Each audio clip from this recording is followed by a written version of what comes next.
guys, welcome back to my channel. If you're new, welcome. I am so happy you found us. I'm Lisa and this is Creativity and Inspiration. How's everybody doing today? I hope your day is amazing. It's almost the weekend for those that get the weekend off. For those that have to work through the weekend, thank you for whatever you do. Today I have a fun video for you. It wasn't the one I had planned, but it's kind of the one that I decided to do. I was sitting here making paper beads for myself, and I thought, you know what? Let's talk paper beads and let's make some, because I don't think everybody realizes, one, how easy they are to make, and two, why you should make them. And I'm going to give you some good reasons. We're also going to talk about making your own charms. Again, more for a coordination thing and for those hard to find things. So anyway, come on in and we'll get started, because it's not going to take us long to create some awesome beads. And before you know it, you'll have them for your journals, for your planners, for bookmarks. You can put them on your phone. Yes, they're paper, but you coat them and they're just like regular beads. And honestly, you can make a holder for your phone. You could put them as a dangle on a backpack, a purse. Like I said, they can go in journals in multiple ways. The charms, the beads, everything. So let's get started. So to make paper beads, it's really super simple. You need something to wrap them around. It can be a skewer, it can be a toothpick. I picked this because I like my beads a little thicker. If I want to make a smaller set, I will use a toothpick. It just depends on what you're going to use them for and the size you prefer. You're also going to need some base paper, which can just be plain white copy paper. That way it's not going to be seen and you're not wasting your beautiful decorative papers. The next layers will be your decorative papers. They can be solids like this, or it can be a decorative pretty paper like this. I like to mix, and the reason I have different ones out is I'm going to do this. I'm going to make beads out of this beautiful strawberry paper. Then I'm going to make some red ones, and then I'm going to make some plain white ones, and then string them together as charms inside a spring journal, and they're going to look amazing. I'm also coordinating my charms I'm making with this paper, red and white, and then these will be interspersed throughout the journal as well. And it's just a really cool way to create custom beads and custom charms, because honestly, how are you going to find charms to match this paper? Or how are you going to find beads to coordinate with it? Really coordinate with it.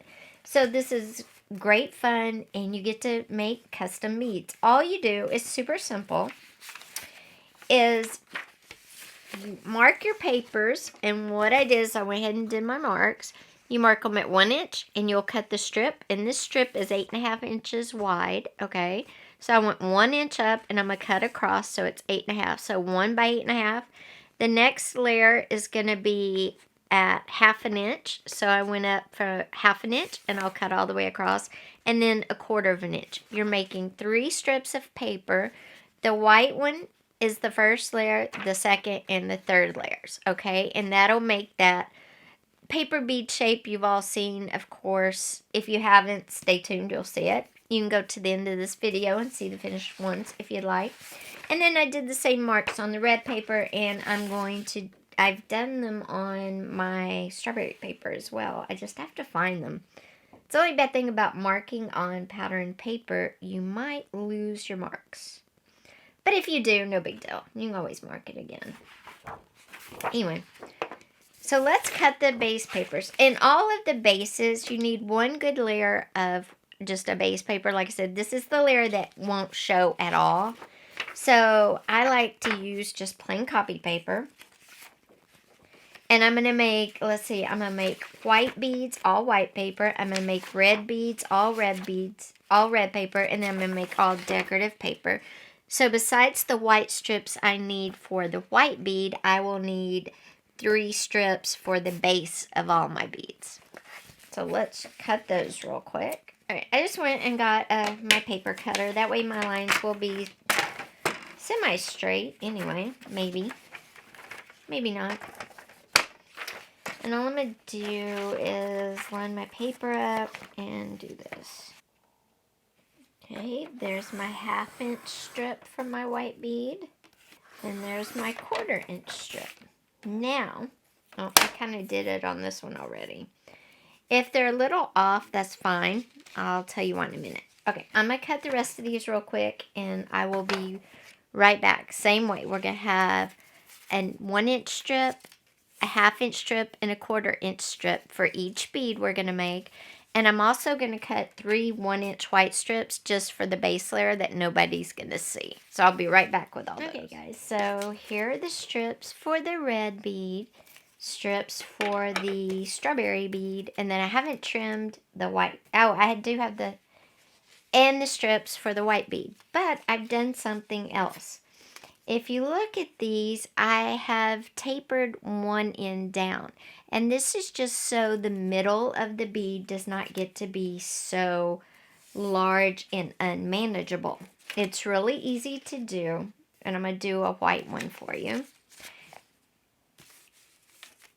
All you do is come to the center of your 1 inch strip at the top. You angle your ruler to the opposite corner, and then you just cut up that line. And it angles your strip of paper that way it doesn't get so, your bead is not so bulky in the center. And then you just cut. And then I can do it freehand, but if you want, you can hold your ruler in place, and then you get something like that. And you do it to all of them, and I always use the ruler to start that way because you're not starting at the end when you get to these really skinny ones. You're starting about halfway up, honestly. And just to the opposite corner, and then to the center.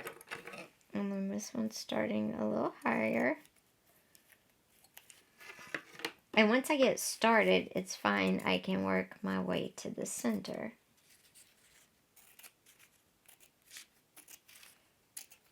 And again, I have a 1 inch strip, which is the first one, a 1/2 inch strip, which is the second, and then a 1/4 inch strip, which goes on the very tippy top or the last part. Now, these are my 1 inch base layers. You will not see these at all in the bead. They're just that bottom layer. And if you notice, I put a piece of tape around my hole puncher thing that just helps my bead slide off easier. So all I'm going to do is roll this tightly, and you can glue it as you go, up to you, or you can just glue it at the end. I'm going to glue it at the end, and I'm going to keep it all flush. I don't want any of the layers fanning out. That is for our colors. Now, if you don't want it 8.5 inches long or whatever, you can shorten your papers for sure. I'm just stacking it because I don't want any of the white layer to show. And I'm going to use tape. Y'all definitely use glue. But I don't want to have to sit here and kind of wait between layers because I kind of wait till my layers dry. Okay, so I'm going to make my beautiful strawberry bead. And all I'm going to do is I wrapped the white one. It's not fanning out. It's nice and tight in there. And I'm going to take the widest end of my strawberry paper and wrap it around. But it's going to fan out because I've, angled my strip of paper, which is really cool. You can glue it as you go. You cannot glue it as you go. Up to you. But as you get towards the end that you tapered, you'll start to get that effect.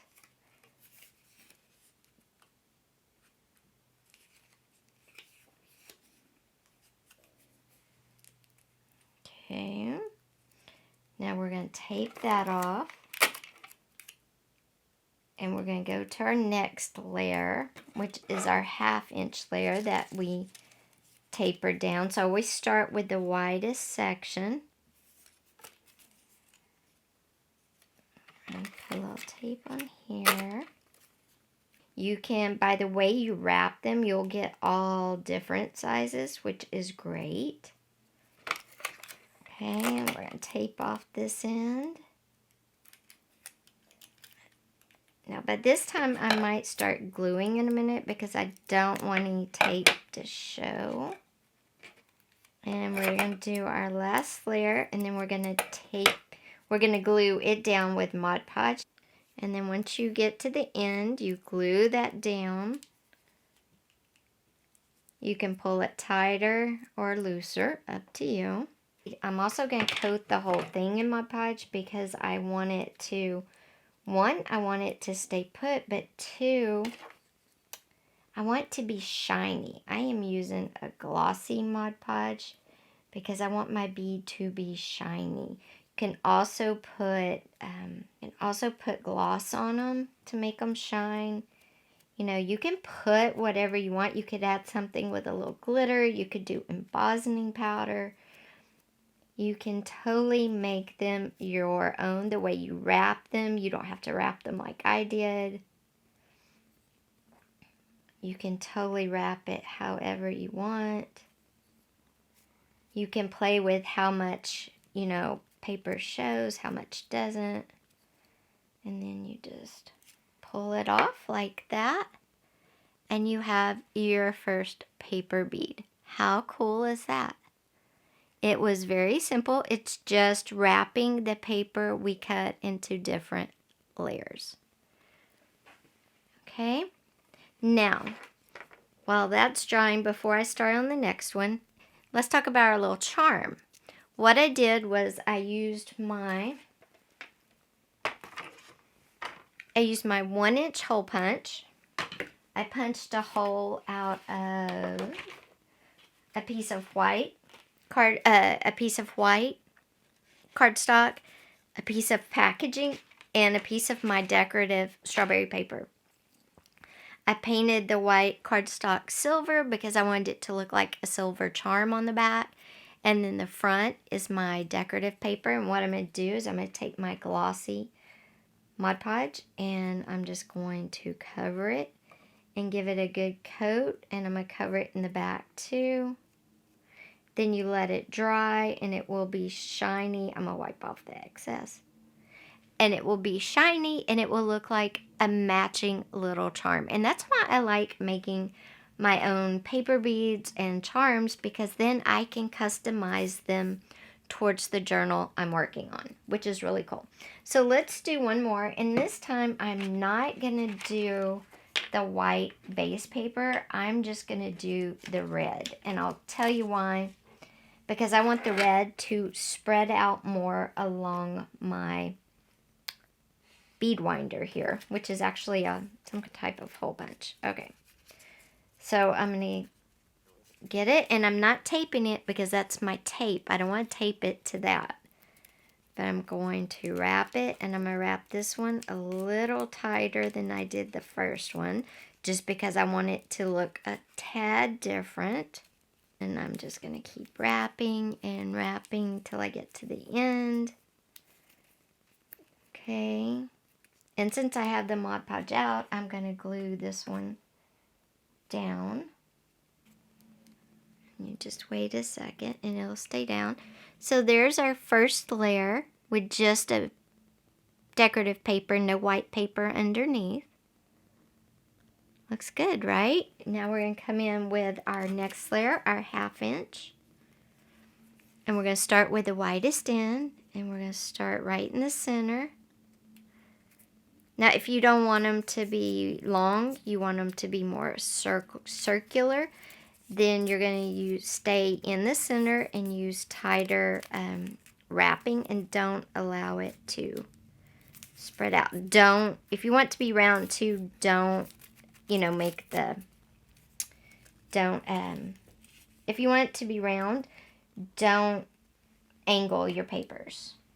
I'm going to put a little more Mod Podge on this so this will stay in the center here because it's wanting to not stay.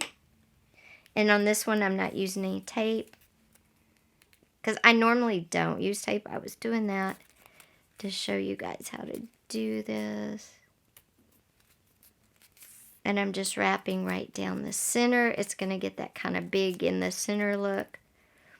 but the sides are definitely fanned out. Now to my little tip, that's the end. And I'm going to put some Mod Podge on it. And again, this is shiny Mod Podge. You could put some, you could do some glitter embossing. You could do some clear coat of some sort on it, whatever you wanted to do. Now I'm going to come back with a little more Mod Podge. So this is my last layer. And I'm just going to stick it right in the center because that's where I want it to be. Then I'm going to come around and just wrap.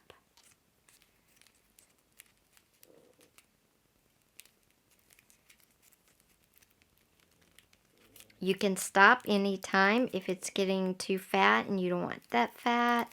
If it's not laying the way you want, you can stop at 2 layers. In fact, I think I'm going to stop at 2 layers with this one. Yeah, I kind of like 2 layers on this one. So there's my bead.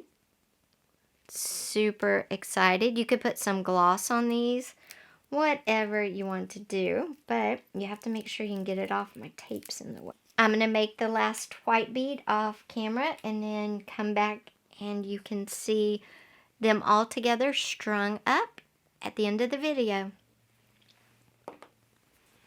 But before you go, don't forget to give this video a thumbs up. Also, please don't forget to hit that subscribe button with that little bell. Tons and tons and tons of videos coming, and you don't want to miss out. I so appreciate each one of you. Thank you for being here, and I will see you next time. Bye-bye.